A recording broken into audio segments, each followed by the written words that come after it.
আপনার বিলিভসগুলির উপর বেস করে কিন্তু আপনি ডেইলি যতগুলো অ্যাকশান নেন অথবা আপনার থট প্রসেস ডেভেলপ করে, তো ওই জায়গাটা যদি আপনার ঠিক না থাকে, the remaining actually doesn't work.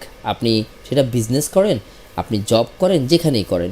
তো এই ভ্যালুজ এবং বিলিভস, আমরা যেহেতু বাংলাদেশে ধরেন ছোটোবেলা আমরা যেভাবে বড় হয়েছি, হ্যাঁ, সেটা গ্রামে অথবা আমরা খুবই কনজারভেটিভ ফ্যামিলিতে ম্যাক্সিমাম ছেলেমেয়েরা বড় হয়েছি, তো আমাদের প্যারেন্টসরা কিছু ভ্যালুজ এবং বিলিভস আমাদের মধ্যে দিছে।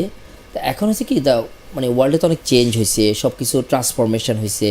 তো আমি বিলিভ করি যে এই অ্যালং দ্য জার্নি, মানে এই ভ্যালুজ এবং বিলিভসগুলি যদি আপনি ধরে রাখেন, সামটাইমস ইজ কনফ্লিক্ট, যার কারণে আপনি প্রোগ্রেস করেন। যেমন আমার নিজের পার্সোনাল কথা, যেমন আমার আব্বা ছোটোবেলায় সবসময় বলতো যে খুব ভালো পড়াশোনা করে একটা ভালো চাকরি করতে হবে এবং এটা সরকারি হতে হবে। তো এই ভ্যালুসটা আমার মধ্যে, এই বিলিভসটা আমার মধ্যে অনেক দিন ধরে ছিল।